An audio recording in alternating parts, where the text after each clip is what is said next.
Good morning, Lafayette. It is great to talk to each and every one of you out there this morning. What a morning, man. Oh, gosh, got a lot of great sleep last night. I am your meteorologist, Brian Burden, your forecast expert. Have been doing this 40 years now. 40 years I've been doing this, and I've got an outlook that is great. Great. And now what I'm talking about, I've got a little bit of everything for just about everybody. If you like a little bit of storms, we got a little bit of that. If you like a little bit of just beautiful, gorgeous weather, we got that. If you like some heat, early heat in the season, we got that in the forecast too. And then we've got to look at the outlook for the long range forecast that now goes all the way into April. Yes, it is March 25th already. And the good news about March is basketball. I've also talked some Purdue basketball as we get farther and farther into the NCAA tournament and March Madness. Hey, that reminds me, I've got Music Madness going on. Go check out Christian Vibes, the YouTube channel. All right. I think you got to put like a dash and then the letter O1Y to go specifically to it. But at Christian Vibes is the YouTube channel. I got all kinds of music that I put on out there. It's my lyrics, but AI did all the rest of it. I produced it, though. I told the AI what to do. It's just some fun music, and it was something I started doing that Craig told me I needed to do, to write down some music and maybe have some fun with it, and I have been. And so I put some of the music out there, and there's kind of like this contest, like the NCAA tournament, where these 18 songs are battling to get to the final to see who's going to win. And the Elite Eight is coming up tonight. So you got a little bit of a chance to go in and vote before the end of the day today, because I'll probably update that tonight with the Elite Eight, and we'll drop to that and see what the best 8 songs are out of that consistency on that one. So that was kind of fun, and I'm going to keep doing that, enjoying that. And Craig was right; it was good to write things down. I was going through a lot of pain, still am, but it really helps and kind of keeps my mind focused on something other than the chronic pain every day. All right, enough about all that stuff. Let's get into weather. We're talking about weather and what we need to be looking at for storms. I just told you a little bit. I gave you that little tease at the beginning, right, about how we are going to be maybe a little warm, maybe a little perfect, maybe a little thunderstormy, kind of spring, right? Spring. Oh, did I remind you that it'll get cold after the thunderstorms? Okay, that's coming too. All right, so let's get into it right now. Let's move over to our big page, start looking at our maps, and there is the satellite picture. The first picture that pops up is our satellite picture. And what do we notice here on the big picture? Well, we look for the jet streams. We look for what is happening. And what I see right now is my jet streams cutting across the Rocky Mountains. It is ridging across the Rocky Mountains. That means high pressure kind of pushing it up towards the north. So we call this ridging when it moves away from the high. And then we call this area over here on the East Coast troughing, right? Kind of drops down like this. Now the trough a few days ago was here over Indiana pretty much and the Midwest. And then we had this big ridge over the West Coast. The ridging is now edging towards Lafayette. The jet stream's kind of over us, right? Now, therein lies some of the problems with the chance for thunderstorms, with the jet stream closer to us. Plus, I believe there's a low-level jet that may enhance it just a little bit. This is probably for tomorrow night, I think, for the thunderstorms. Right now, it looks like we're going to have a little bit of cloudiness, a slight risk for some thunderstorms this evening, and then a better chance tomorrow afternoon into the evening hours. And we'll get to the exact hours here pretty shortly. But then there's a big trough over the East Coast. Look at this. You could go from San Francisco up to Idaho, over to basically Lafayette, and back down to about Charleston and not run into much of anything for weather. So that's how much the ridge is in control right now of most of, probably 2/3 of the United States, I would think. That's about what that looks like to me, at least on this front. And then as it goes through there, you can see where it is and where it is being active currently. So That's it. Let's see. Okay, so there's the satellite picture, and I'll come back to that in a second. Let's go see what the temperature is right now. It's 40 degrees. Woohoo! It did get down to like 39 or 38 this morning. So, because I did see that earlier. So we did get that number just like we were looking at, somewhere in the upper 30s to near 40. The winds are rather light out of the southeast. We'll call it east-southeast at 4 miles an hour. Very nice. I don't think we're going to look at a lot of wind today, but it will be picking up. It will be getting stronger than this 4 miles an hour. Probably be the normal 10 with some gusts of 15, maybe 20 as the day goes on, and then we'll see some spotty stuff where we get a bit higher. Look at this temperature, 70 degrees. Woohoo! Did I not tell you they would adjust this up? I did tell you they would adjust this up. And look at even Thursday's adjusted higher now too. 82 degrees on Thursday. So it kind of stays in that pattern of farther out. Like this 63 on Sunday, I bet it'll be 65 to 67, maybe even 70 by then, and 80 by Monday. I would not be surprised at all. I always, this time of the year especially, bump those numbers up a couple. The farther out we go especially, the better I can see that. You can see that. But then we've got the cold in between, right? So I told you it wasn't going to be perfect, the forecast, that we would have a little bit of everything for everybody. Today is what I would call the near perfect day today, right? We've got 70-degree temperatures. We got mostly sunny skies, a little increase in the clouds as the day goes on. You'll see some passing here and there of clouds, but generally a very nice day, getting up to around 70 degrees by 6 o'clock this afternoon. And then the clouds come in, and we have our chance of rain overnight. See, not bad. This is the perfect day today. Then tomorrow, it's just going to actually be steamy and hot, and we're going to start talking about the chance for thunderstorms coming into the picture later in the day tomorrow into the evening hours. And I don't think the severe pops are that big a deal, although we are in the area, and we'll look at that too, of where those thunderstorms are going to be. They do have us in there, but it's more hail and gusty winds, not tornadic activity, nothing like that. It doesn't look like as strong of a possibility as that. And then it's going to cool off right after that, right? That cold front's going to go through, and bam, we're going to drop our temperatures for 2 days, and then we're going to warm right back up. And I've been talking 2-3 days up, 2-3 days down, 2-3 days up, 2-3 days down. Very typical for your spring activity. And right now, 40 degrees outside if you're wanting to head out there. Look at that. The feels like it's overpowering the wind chill. Normally, wind chill will be about 35, we call it, right, with this kind of wind. Not much to worry about. But feels like 44 because we got the sun out there right now this morning. Matter of fact, let's go take a look at some of those spots out there where the sun is. Oh, I'm getting some next tip stuff already still here on this. All right, so we're going to go out to the Rensselaer area and Remington up here towards the northwest of Lafayette. We see lots and lots of sky that's beautiful blue, but we see some clouds on the horizon out there.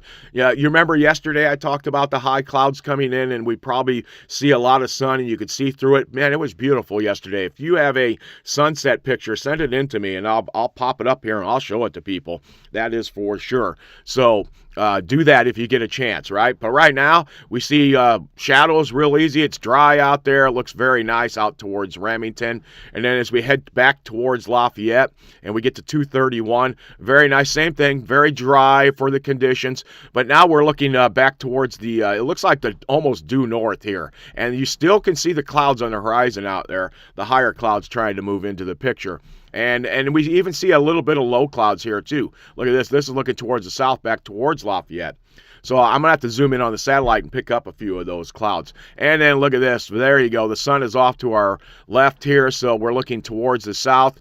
It looks a little busy on the interstate today, but very dry. And what do we not see? No signs of snow on the ground at all. And it's been, I think this week is the first week we haven't really seen any snow on the ground anywhere.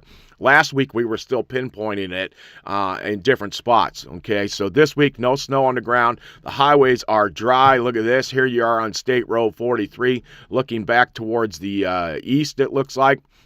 Where I-65 comes together, and this is the spot looking back towards where we go back into Lafayette. So looking back towards the east to southeast on that picture.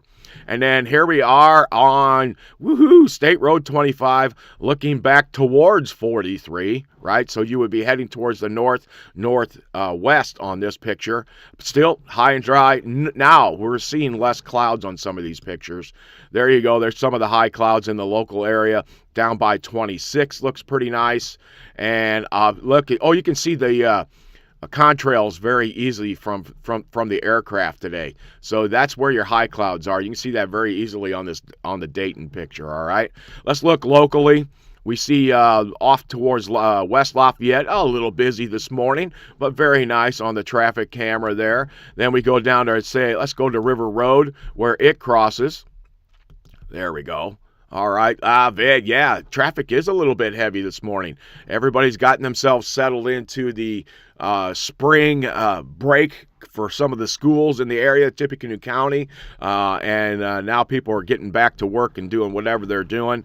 And then one more shot. Let's go down to the mall just to see what it is. And there you go, nice and high and dry for the folks down by the mall. So not too bad. Let's go to the satellite picture. And the satellite picture is showing, again, what we saw. But let's go into the regional sectors and come in a little closer. See if we can pinpoint anything more. Lafayette's right about where the cursor is at this point. And we can see the high clouds coming in. See them right there? You can see them popping off right there and coming in towards Lafayette right now. So we're going to see some of those as the day goes on. And then we're going to pick up a chance from a system back farther to the northwest of us later this evening. This is not much. This is mostly high clouds. You can see the color tinges in yellows and the greens and the brighter blues as being much higher clouds in the atmosphere. All right. And then the whiter clouds are usually lower, and then we get into some grays when we get down near the surface on this specific infrared shot. There's all kinds of infrared shots. You can highlight almost anything you want. We're starting to get more visuals. I think over the next 6 months, we'll start to get a lot of visual shots in earlier in the morning, obviously, as we elongate the day. But here's the day cloud phase one that's come in so far, and we can see the clouds to the north. And you notice it brightens as it goes through the morning, right? There we go. So we'll see some of that. And then let's take a look at a straight, let's stop it right at the last shot. All right, there we go. We stop it right there, and then let's zoom in close. Close to, I think this one's the Lafayette one. There you go. And you can see it pretty easily on this. Now, if I change it to just a straight visual shot, it's going to look like, let me see if I can find it. Here's a visible that's in the red category. And you can cut, Lafayette is right here. And you can see there's thin high clouds over us, that kind of wispy look to everything there. And then there's some pockets of some maybe mid-level clouds that we'll be seeing too. And then maybe this is our system out to the west. We'll look at that in a little bit, see where everything is moving, right? So this morning looking pretty good, at least on that front. All right, so let's go straight here from the satellite itself and go right into the weather data, all right? Actually, let's pop the mosaic radar on there real quick. You notice nothing really happening. We see some showers down in Ohio, back up towards Madison, Wisconsin, and Milwaukee and Green Bay, and they saw some yesterday too, and we didn't get anything out of anything that came along there. I see a little bit of showers popping up out in Iowa right now. All this other stuff is just the radar picking up basically early morning atmospheric bounces is what it's seeing more than anything else. Some of this other stuff may not be reaching the ground, or it's very light precipitation. So not a lot on that front for actual precipitation there. All right, so now let's go and look at what the data looks like. Here's what everybody wants to see. Brian, what are you guys looking at every day? Well, so far, the new model run, the 12Z, only has 37% on it. So I want to go back out and find more information. I could go to the 11Z. It'll give me 18 hours. Matter of fact, let's do that. Let's go to the 11Z. We'll look out a little wider. Right, let's go look at that and see what it does. And it's only going to show 18 hours from an hour ago, so it's only going to get into this evening, right? But that will help us for what we're going to see for showers tonight, right? So let's see how this goes along.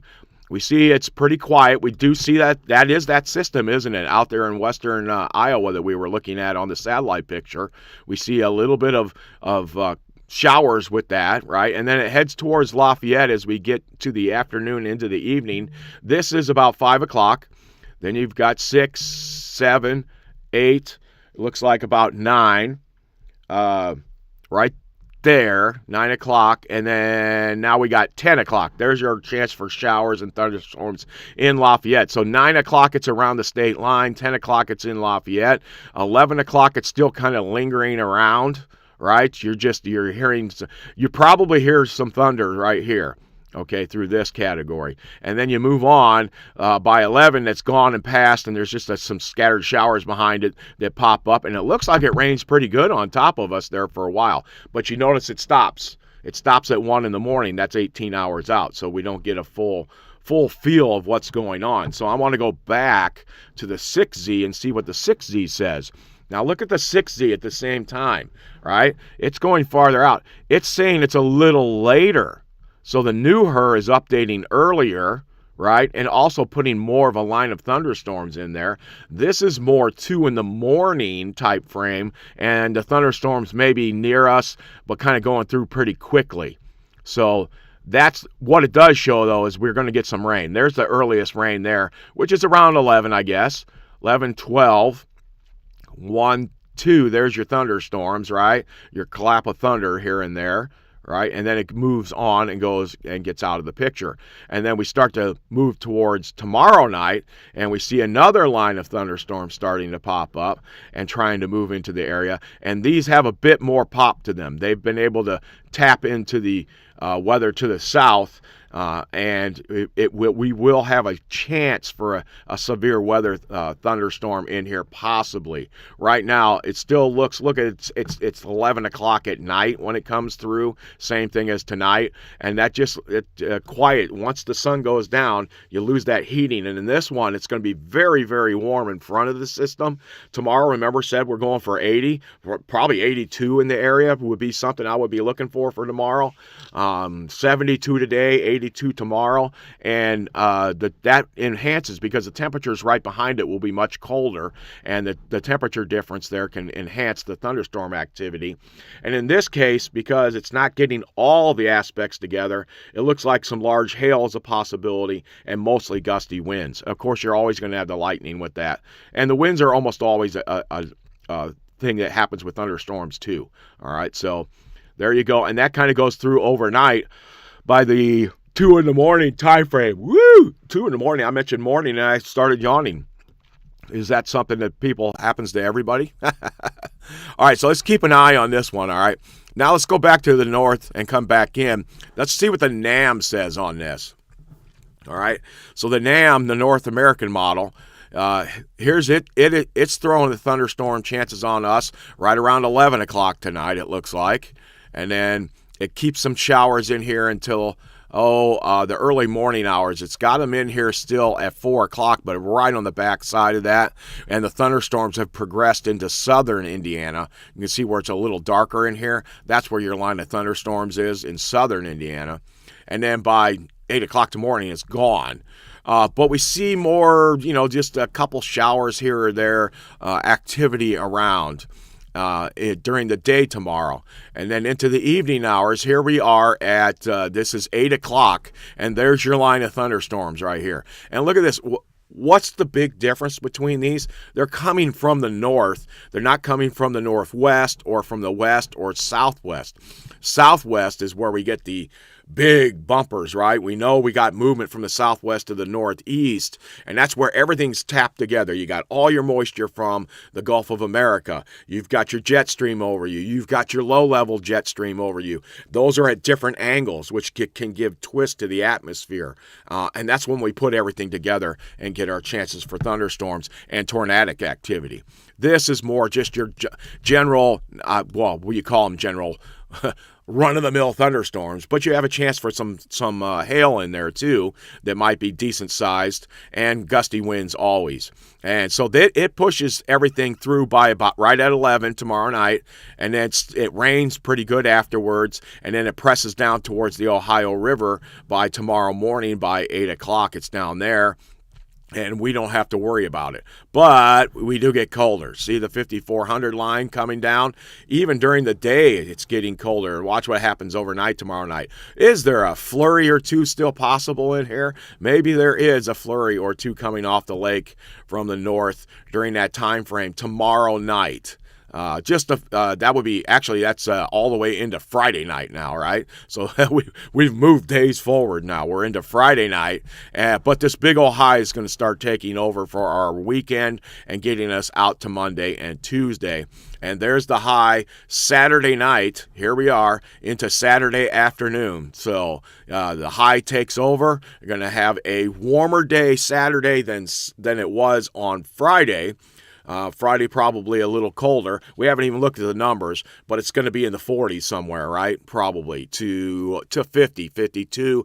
That's average right now, is just the lower 50s for your highs and the lower 30s for your lows. So after a couple warm days, very warm, then it's going to be down near normal to just below normal for a while. Then we're going to go back above normal again. See how we're still continuing into this pattern. So that's where it shows the rain, all right? During that time frame, we just saw that. So we're still looking at sometime tonight, maybe a crack of thunder or two moving through the area and some light rain overnight tonight. Then again tomorrow night, but the thunderstorms may be a little stronger and a little more active. Right? So we may see the potential for some hail tomorrow night as those move through. But each day is quiet. Each day is quiet, but they're going to be so different. Like today is going to be near perfect, 70 to 72. That's what people think is the perfect temperature, is 72, right? Tomorrow, it's going to be like 80 to 82, so much, much warmer, hotter. It's going to feel hotter. And then we'll have those thunderstorms on our doorstep for tomorrow night, all right? And then we're going to drop our temperatures, and you're going to see the chilliness on Saturday and Sunday, it looks like at this point. What are we, Wednesday right now? Wednesday, Thursday. So Friday and Saturday, we're going to see the chilliness and the cold, but still some decent weather during that time frame where we're not looking at thunderstorms or anything along those lines, as we can see. So let's go back and look at the temperatures and go back and see what the HER says for temperatures. And for temperatures, I like to come in a little closer. Sometimes I like to see what's happening like up in Minnesota, but look at this. I can still catch Wisconsin here during that time frame. Matter of fact, here's your HER model showing the thunderstorms. We'll look at that real close again. Here it is. We'll go back to tonight. There we go. There they are, right on us at midnight, basically, right?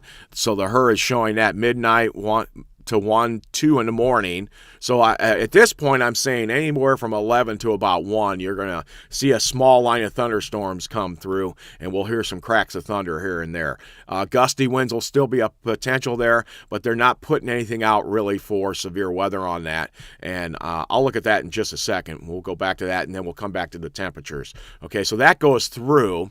Right? Then during the day tomorrow, we look quiet. And then here comes the system starting to pop up for tomorrow night. And now here we are at 8 o'clock, and we're seeing there's showers and thunderstorms to our north. And there's kind of a bit of a line. You can see them like this.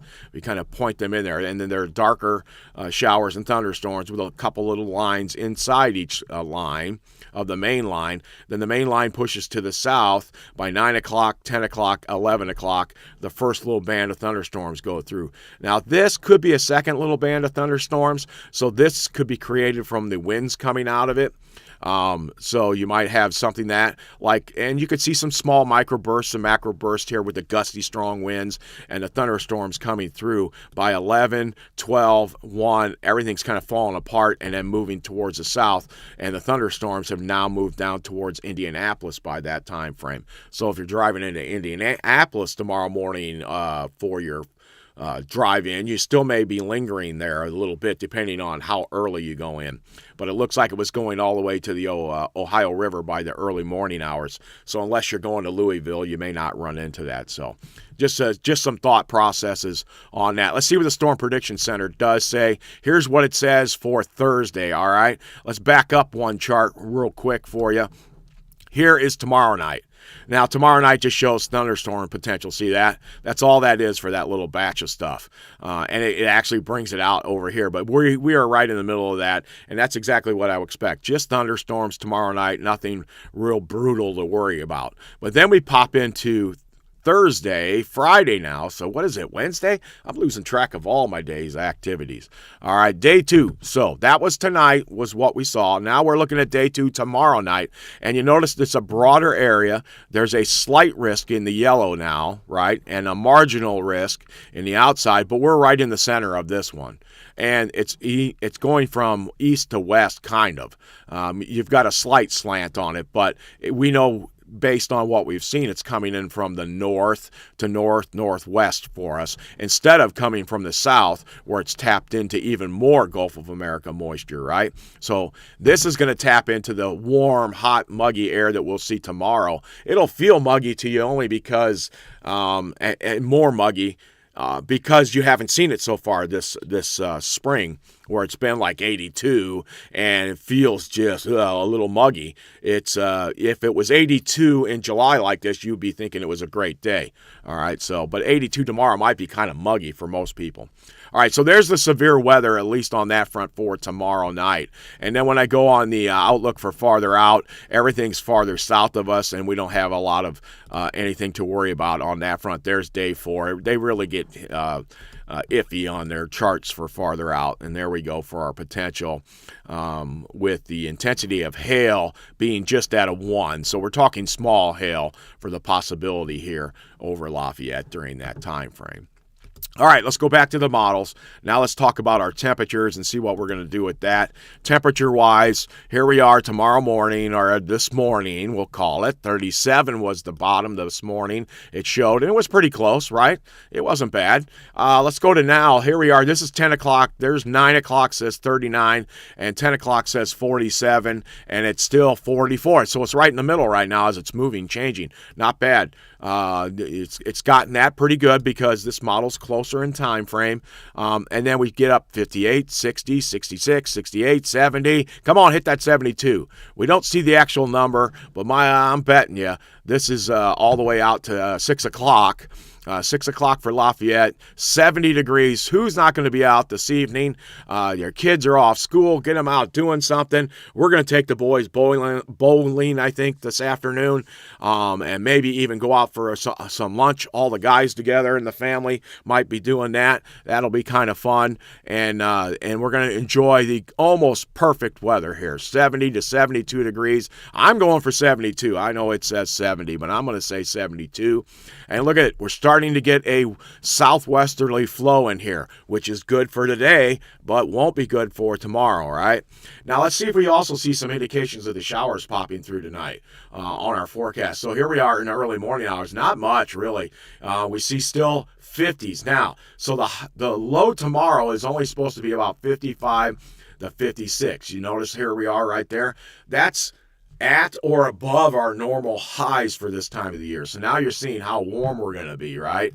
And then look at this. We warm up tomorrow. Boom, look at 84. Woohoo! 86 to our north. If we get this kind of warmth, and we have 40s and 50s and 60s to our north, way up into Wisconsin, right? There's a big battleground between the two. We just haven't tapped into the big moisture source. So here we are at, this is 5 o'clock tomorrow night. So 4 o'clock, 5 o'clock. Look at how warm it is. 6 o'clock. It's still really warm. They're at 83 degrees, 84, 83 degrees at 6 o'clock. And at 7 o'clock, we start to drop our temperature because the sun has gone down, which is going to help. But we see the line of thunderstorms and the cold weather starting to come through. And look at this. By 10 o'clock, we're borderline, we're fighting, right? We know the thunderstorms, they'll be coming through, but we're fighting the temperature drop. Look at that. Boom, crashes on us right there. So the temperature drops off dramatically tomorrow night as that comes through tomorrow night, and then we just drop from 85 to, look at this, we're at 48 by 2 in the morning. So you see the big contrast in the temperature drops and how the temperatures fight each other. Remember, cold air wants to drop and warm air wants to rise. So the cold air is going under the warm air, right? But it's pushing everything up in the atmosphere above the cold air, and that's where we're getting our thunderstorms. And that's the kind of activity you're going to see during the day tomorrow night for sure. Tonight, not as active. Yes, a thunderstorm or two in the same kind of scenario, but you notice when we looked at tonight, it's not as dramatic. The temperatures just kind of stay kind of stagnant in the 50s and 60s, right? Tomorrow night, we're battling 80s, maybe even mid 80s to somewhere in the 40s. So that big contrast between the two. But luckily, we're not tied into all the atmospheric spin and some of the other things were just tied into the cold temperatures could create some hail, some small hail, and we're definitely going to get some gusty winds out of it. So tie down your stuff tomorrow. Matter of fact, let's take a look at what the wind gusts are showing on here. So here we are today. We're out of the southeast right now for winds. We're going to shift slowly around to the southwest as the day goes on, and we're going to pick up a little bit of speed this afternoon. There we go. By 18Z, 1921Z at 5 o'clock, it's at 20 knots. That's your gust to 20. So you're getting winds at 10 knots, gust to 20, that kind of thing. And then you're going to see winds drop overnight a little bit, but look, you can kind of see the influence of that wave coming in from the west, right? And look at it. Some places right after the thunderstorm goes through at 24 to 30 knots, and then you see some dying of the wind real quick, right? And then you kind of see the little waves of where the thunderstorms are going to be at times, where you see pockets of higher wind right here. Like, look at that. There's 25 knots in the middle of that, and here it is just south of Lafayette, so 23 to 24 knots. So it's kind of the influx of the thunderstorms going through, right?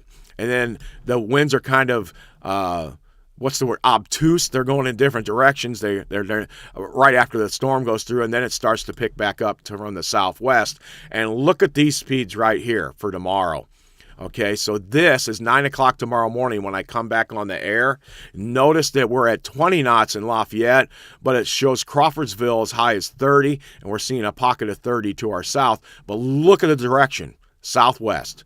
Southwest is our warm direction, right? And look at this. Now it engulfs the entire state of Indiana tomorrow. Very gusty winds, all coming from the southwest. And while they're a little lighter into the afternoon, it's only a few knots. It's not much to be a big change. And they start to increase. And look at this. You're seeing 40-knot winds. This is the low-level jet they were talking about. The National Weather Service is talking about being over our area tomorrow night. And look at that. Sure enough, look at this. We see the winds coming. Boom, boom, boom. We see the pocket of the 30s and 40s right there. That's like a mini jet stream right there. So any weather that passes into that is going to be enhanced, right? So here we are. This is 6 o'clock tomorrow night.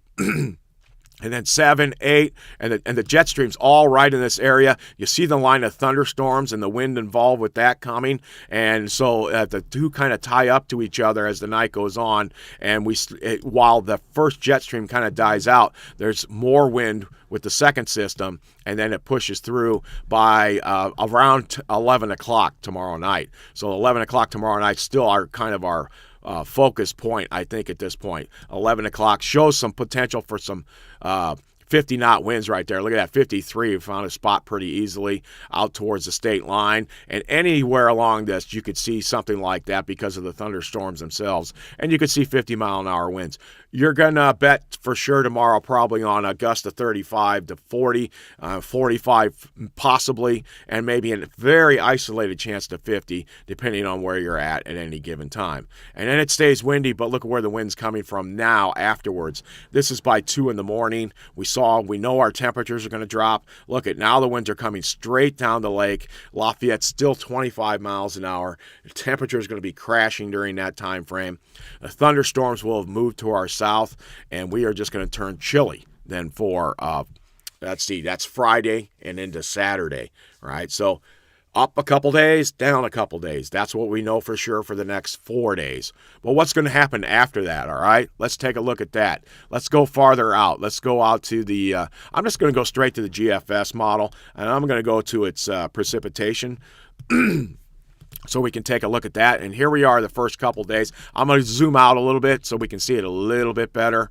All right, because remember, the GFS and the European models have a tendency to show blockiness. And the blockiness is because they're spread out. Their data is spread out. So it's not the HRRR basically, which is the high resolution rapid refresh model, which we use for the in close time frame, is an hourly model, right? This is a 3-hourly model, and the data is spread out. Instead of having all these little data spots real close to you, it has data spread out for broader distances.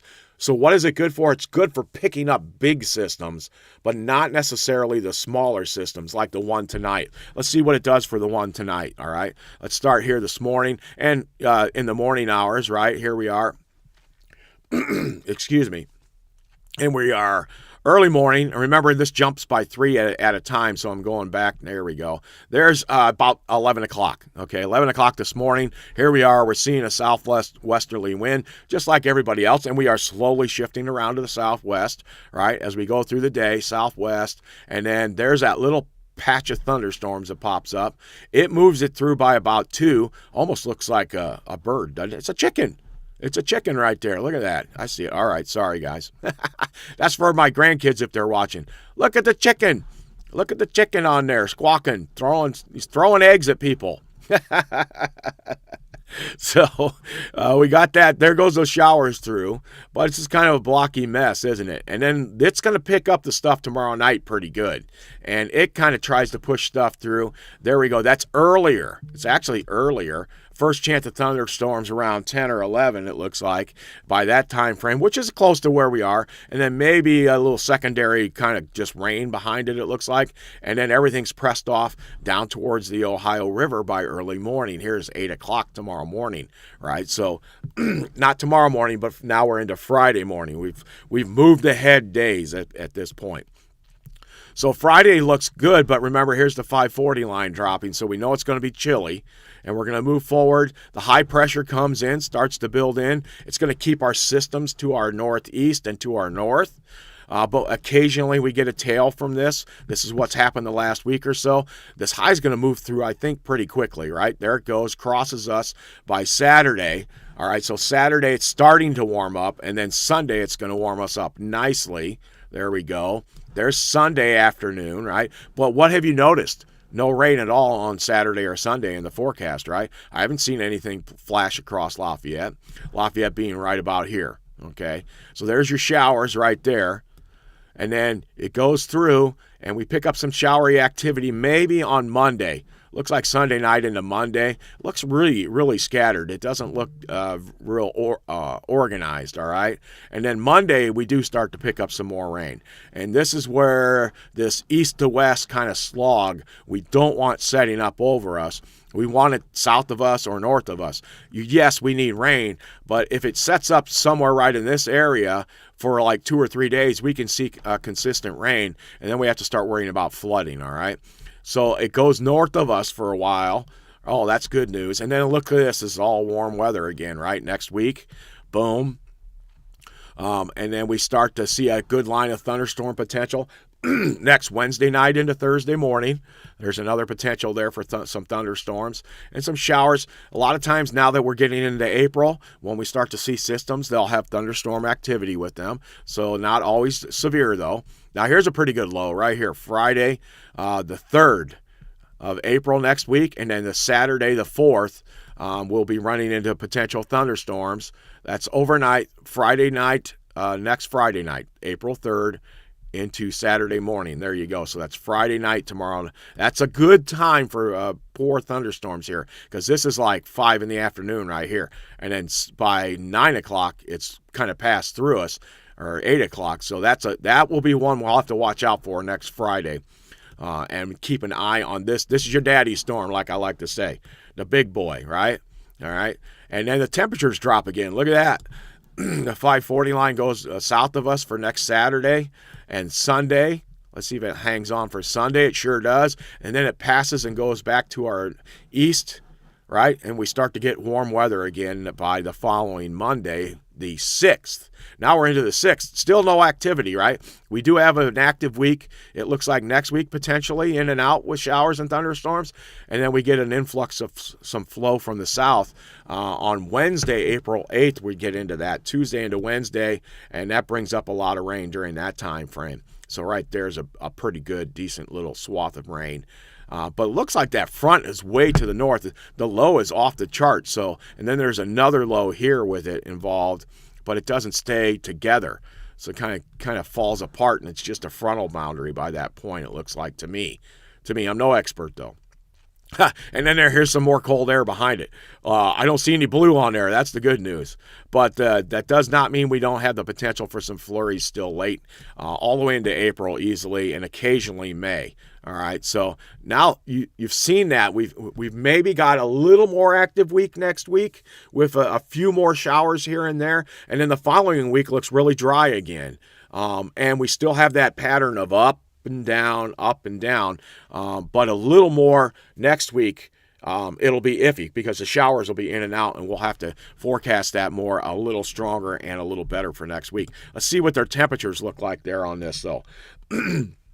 So here we are. I know what I need.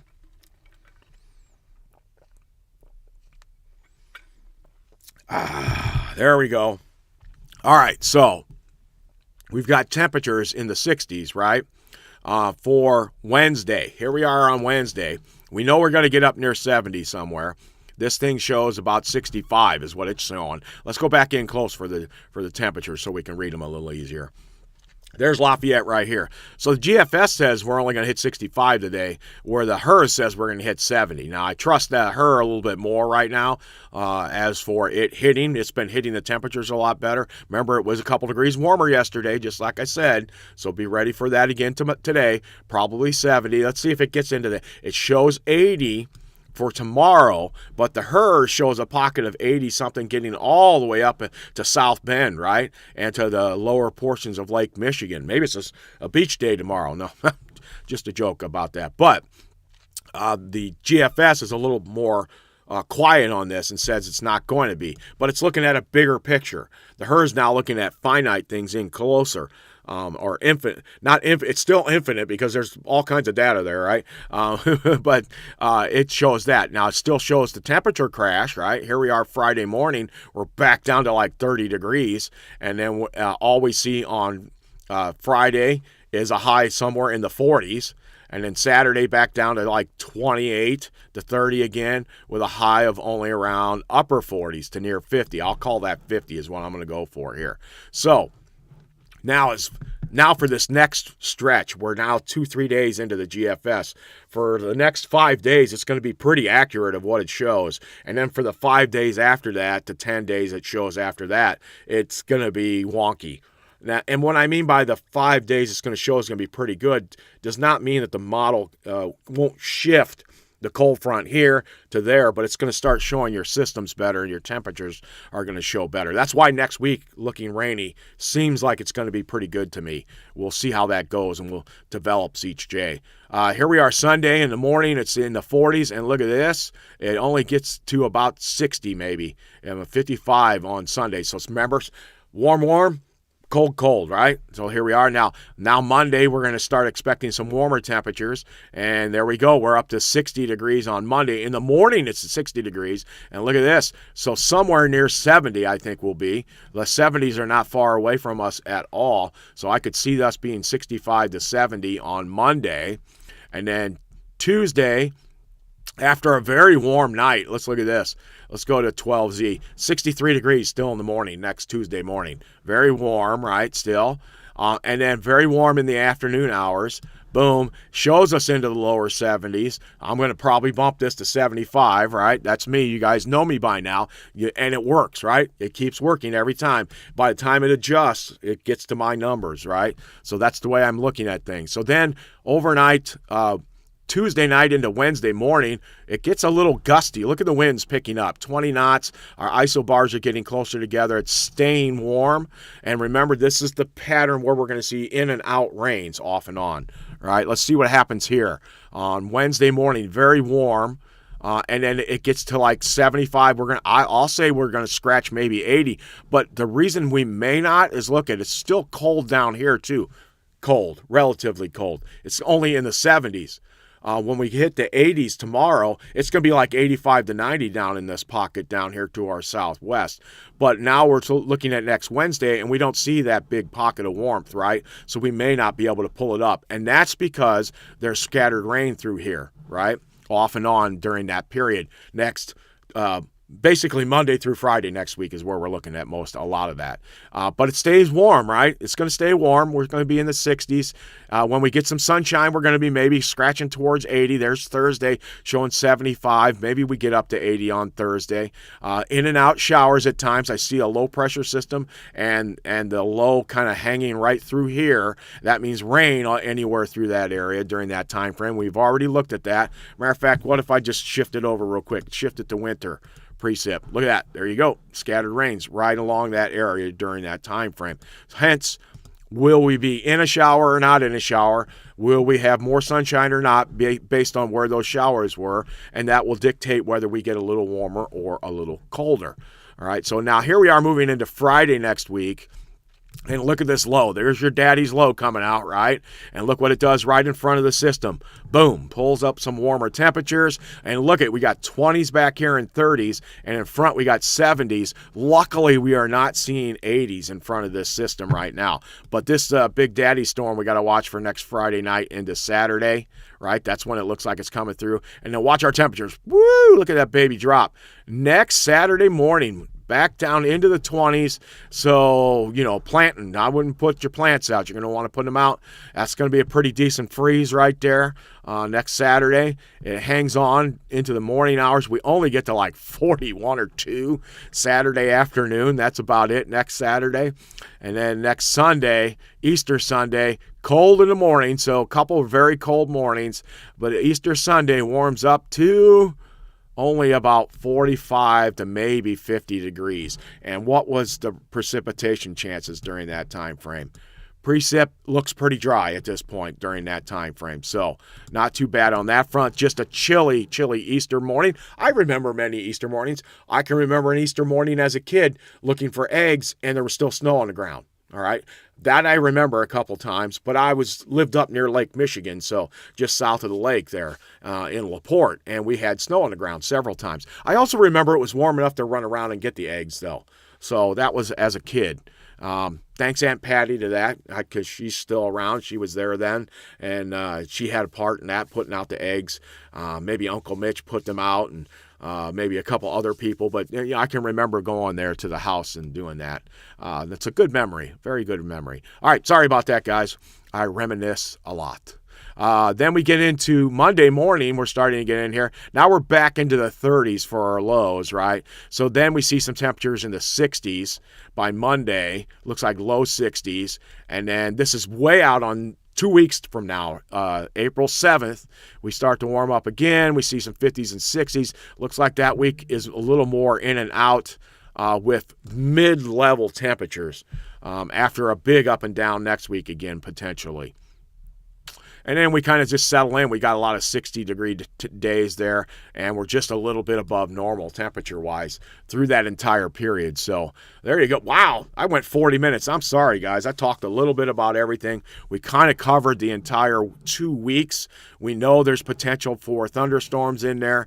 Let's take a quick look, see how much the HRRR is. The HRRR is now 95% in. Let's talk a little bit of Purdue basketball, and then we'll come back to the HRRR and see what the HRRR is looking at for precipitation, winter precipitation in that. We'll get into the forecast and see what it's looking at, the new model run, and 48 hours out. But first, I want to talk some Purdue basketball, and to do that, we got to go out and see my ugly mug.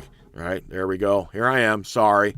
But I'm going to talk Purdue basketball because it's that time of the year, and that's why I am wearing the Lucky headband. All right, I wore a headband, a sweatband, whatever you want to call it, during their run to the national championship game 2 years ago, right? Now I'm wearing it again because I didn't wear it last year and they stopped. So this is going to be worn until they end again. And they are going to be playing tomorrow night in the Sweet 16 to get to the Elite 8. They are 29-8, your Purdue Boilermakers. They are the number 2 seed in the West, and they are playing the number 11 seed. They got kind of a good draw there, but Texas has been playing great. That's who they're going to play. They're 21-14 now, and they've won 3 games in the tournament. They got into the tournament at 18-14.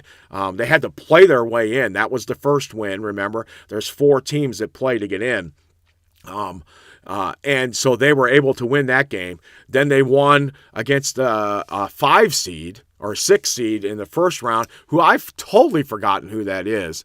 And then they beat Gonzaga in the second round to get to the Sweet 16. So, and they have Cam Heide on their team, who was at Purdue last year. And I think there's going to be a lot of love there between the two teams. Talking to each guy there from each side, I think you're going to have a lot of love. Cam was liked here. Coach Payne has said he's happy for him. And a lot of people are. Nobody's worried about when you go off on your own and try your own thing. Yeah, you get a little blow to you at the time, but you realize the guy's just doing what he thinks is right for himself. And what can you say about that to anybody? I've seen that happen like in jobs when someone came in, committed to a job, and then got another job somewhere else that was better, or at least they thought was better for them, and people being upset about that. Well, yeah, we lost a person, but that guy's trying to do something better for himself or gal, whoever it may be. So, Cam, on Texas tomorrow. And the game is tomorrow night, 7:10 p.m. on CBS. You'll be able to watch it with your little rabbit ears in your room or your house or wherever you're at if you got them. We've got the HD antenna for us on the roof. Kind of nice. We'll be able to see that tomorrow night. We will be sitting down in front of the big screen to watch it.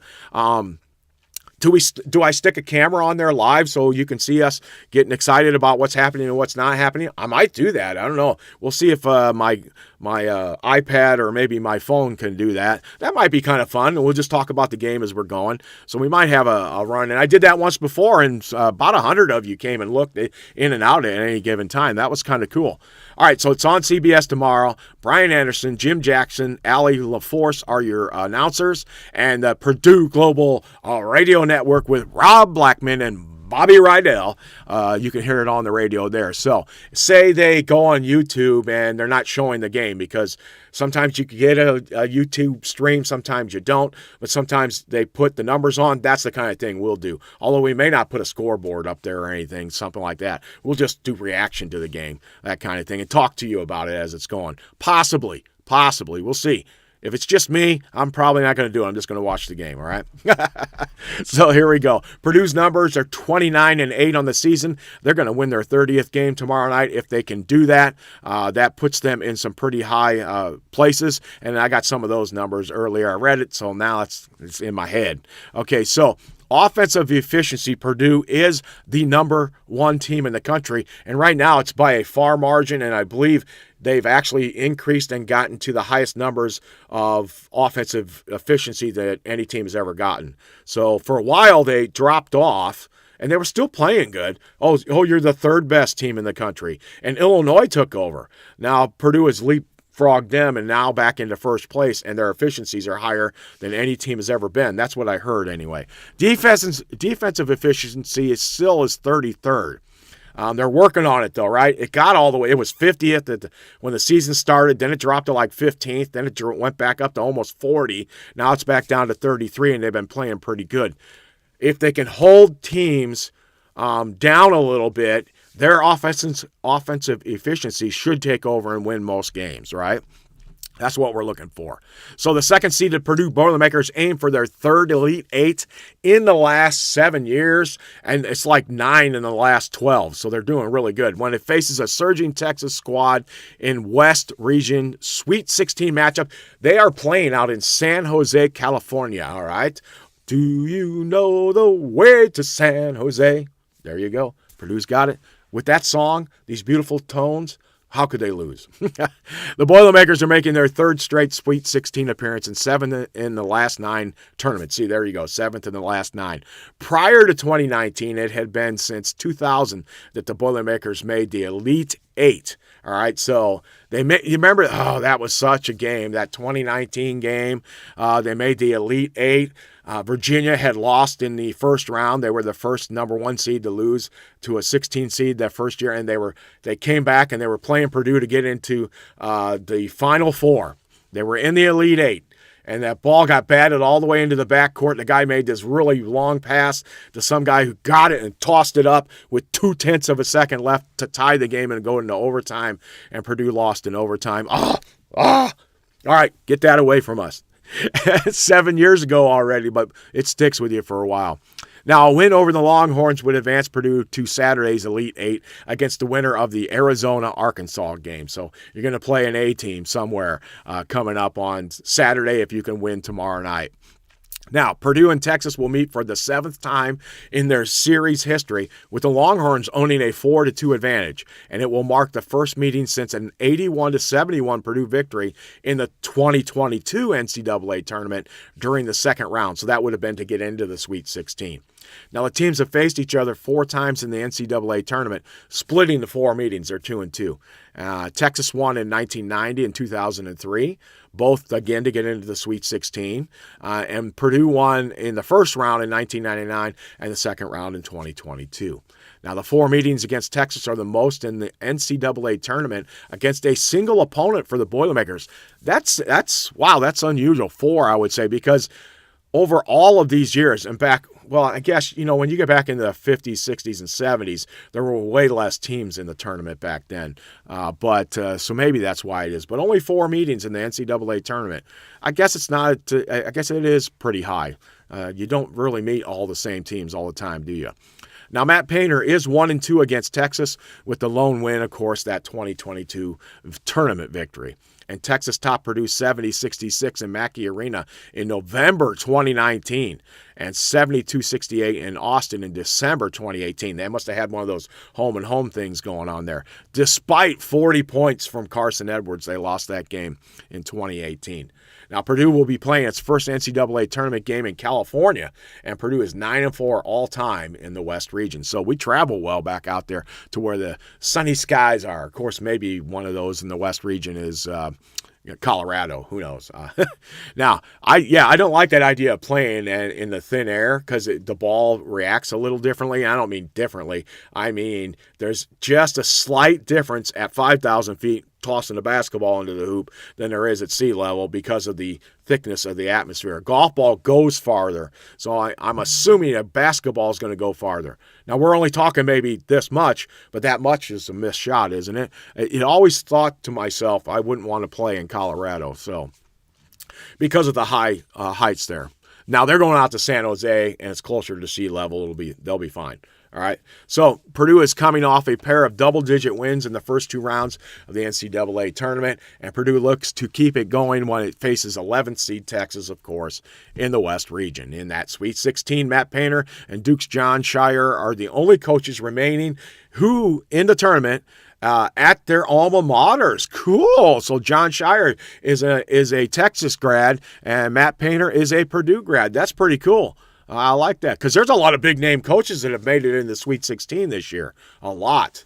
A lot of your old-school guys are there. Izzo, right? He's in there. That kind of thing. A win over Texas would give Purdue its 30th win of the season. Here it is for just the 3rd time in school history. In 17-18, they won 30, and, of course, in 23 to 24. When they got to the national championship game, it was 34. So let's count this up. The Elite Eight is 30. The Final Four would be 31. The to get into the Final Four, because there's 4 games left, would be to get into the championship game would be 32, and the championship would be 33. So if they could won the championship, it could be 33 games. Still wouldn't break the 34 they won in 23 and 24. All right, so Purdue's 9 NCAA tournament victories since the start of the 23-24 season are tied for the most in the country with Alabama, Connecticut, Duke, and Houston. All some good teams there. And Purdue and Houston are the only programs in America to have recorded at least 29 wins in 4 of the last 5 seasons. They had the COVID season there and kind of ruined things. Houston has 5 seasons. Purdue was in 4 seasons of that. 29 wins in 4 of the last 5 seasons. Pretty good. Purdue has played the most games in the country against teams that reached the Sweet 16. I was noticing that. They are 6-4 against Alabama, Iowa State, Iowa twice, Illinois, Michigan twice, Michigan State, and Nebraska twice. So they beat Nebraska both times. They beat Michigan State. They split with Michigan twice there, right? Illinois beat them. They beat Iowa twice, and Iowa State beat them, and Alabama we beat. So, wow, 6-4 record. That's the most of any team. That you're playing the Blue Bloods. Stop telling me that your schedule whining about teams that are at the bottom half of the schedule for Purdue. Look at who Purdue's playing at the top of their schedule. These are teams getting into the Sweet 16, getting into the tournament. Purdue leads the NCAA tournament field, all of the teams, in three-point field goal percentage during the tournament, making 22 of 38 from deep. Michigan is next at 46.8%. Purdue is at 57.9%. Now, during Purdue's 6-game winning streak, the Boilermakers are shooting 52% from the field, 40% from three-point range, and 78% from the free throw line. Purdue, Arkansas, and Michigan State are the only teams to shoot 50, 40, and 75 since March 1st. Wow. Purdue, Arkansas, and Michigan State. And Arkansas is in our side of the draw. So if they could beat Arizona, then and Purdue wins tomorrow night, then they would play Arkansas on Saturday. So they're going to play Arizona or Arkansas. Both high-octane offenses. We'll have to see there. Texas, too. Texas is a one-on-one kind of team. Let me get the ball and see if I can get around you kind of thing. Less of the passing kind of thing that Purdue is, right? Purdue is 17-3 away from Mackey Arena this season, including 9-0 on neutral site games. In the win over Miami, Purdue won an NCAA tournament game when trailing at halftime for the first time since 2010, where they did it in the second round against Texas A&M. And Purdue outscored the Hurricanes 41-29 in the second half. So, yeah, it's pretty cool what's going to be happening tomorrow night for Purdue and getting themselves into the Elite Eight, or trying to. I wanted to hit one thing here. I just wanted to see how the golf team did. Let's go back a day. Men's basketball, Northwestern. That's too far back. Friday, March 3rd. Oh, this is went the other opposite direction. I just wanted to see how the men's golf team did. Oh, it's just showing basketball. Let me switch over to the men's golf. Sorry, guys. I just wanted to see how they were doing. They were like in fourth place in their tournament yesterday. Just wanted to see how they do. Boilermakers finished tied for fourth in first action in a month. So it's the first tournament they've seen in a while, it looks like, right there. And that's good to see. Fourth. They won this same tournament last year, but this time they finished fourth. Got a finals. Here were results. And where's Purdue? Oh, they don't tell you who they are. Oh, they just give you teams. Okay, Purdue. Will Harvey ended up shooting 4 over. No, that couldn't be. That was just the last day. He went 4 under, 4 under, and then +4 for a total of -4. That's how it works. I think the total is at the beginning. Yeah, total is at the beginning. So he was -4. Kentaro Nanayama. There we go. I think I got it. Nanayama. Was also -4. Sam Easterbrook was even, and Andrew Zhu was +1. I think they used the top 4. Maybe they used all 5. If they did that, Amanana Chichin was +6. Supapan, that's his first name. Supapan or Supapan. Amama Chachian. Man, that would be hard. I would be calling guys by their nicknames on that team, because I like nicknames anyway. All right, so... And he had a rough round the last round. He did go 6 over the last round to finish 6 over for the tournament. And then there was just a couple rough ones in there. Otherwise, it looks like only 2 rounds over par, but not a ton of, actually 3 rounds. There we go. I see it. No, that's total. So only 2 guys finished over par, but 2 guys finished under par, and 1 finished even. Not bad tournament right there at all. So happy for the men's golf team. Sorry about that. I like golf myself. So let's get into the model. Let's look at it one quick time. Current temperature 49 degrees. Let me switch over to the screen again so you can see it real fast. There it is, 49 degrees right now. And looks pretty good. When you look at the map over here, let's look at see if I can see some of the temperatures. Oh, it's zipped out. All right. What kind of temperatures we got around the state? Doesn't show me. That's no fun. We're going to have to get rid of that one, of course. 49 degrees here. Looks like 49 in Perry and 49 in Heath. And Dayton, I can't see the readout there. So, all right, we're shooting for somewhere around 72 today is what I'm going for. 82 tomorrow, 45 on Friday. Chances of thunderstorms tonight. Let's see what that new model run shows. First for precipitation, we'll get into it, and then we'll get you guys out of here. Here comes some of the rain tonight. You see it developing over towards Iowa. This is at about 5 o'clock this evening, then 6 o'clock, 7 o'clock, 8 o'clock, 9 o'clock. Right there at 10 o'clock tonight, it shows crossing through Lafayette, so 9 to 11. 9 o'clock, it's around the state line, maybe as early as 9 getting here. 10 to 11, it goes through. Looks like there's another band right behind it. This is probably not thunderstorm activity. This is thunderstorm activity, but we're not looking at anything severe, at least at this point. Just some showers with this system, maybe a clap or two of thunder here, and maybe 5 to 10 claps of thunder here, depending on where you're at, all right? And then the rain goes through. That's 2 in the morning, 3 in the morning, and by 4 in the morning, it's clearing Lafayette and Tippecanoe County by that time frame, and the rain goes through and is gone. And then what's it going to do tomorrow night, though? So here we go. Now we're going to look for Thursday night. We want to see the activity to our north. Nothing's changed here. This is 22Z, so we're at 6 o'clock in the evening, 7 o'clock, 8 o'clock is on our doorstep, right? 9 o'clock, it's coming into us. We see the line of thunderstorms. We also see it kind of falling apart back here. 9 o'clock, 10 o'clock. It just brushes us, doesn't it? Kind of just brushes us. 10, 11. Oh, there's another line at around 11. There we go. There's the secondary line coming through. That's the one it looks like we have to worry about. Looks like we could get some early ones, right? And unfortunately, this will rob some of this of its potential there. I say unfortunately as a weatherman because I like big storms, right? But here we are at 10 tomorrow night. 11, here comes that next line right there. That looks like thunderstorms to me. 12 goes through, and we start to turn over to all rain. And by the early morning hours on Friday morning, it's passed through and is gone. Let me look at some of the convective looks at some of this. The first thing I like to go to is lightning density, and there it is. Lightning density tells me where the thunderstorms are, right? So here we are at 11 o'clock tomorrow night. Let's look at the first little line coming through. There it is. So here we are. This is, what time is this? Let's go to midnight is right here. And look at this. It's showing a couple big thunderstorms somewhere in the line right along here at about 8 o'clock tomorrow night, right? And obviously there's a lot of lightning in this one right here. So those pass off. The main part of that is to our east. We catch a little tail end of it by 9 o'clock. Kind of goes through, kind of gets quiet. You notice the thunderstorms back here don't have that big activity so far.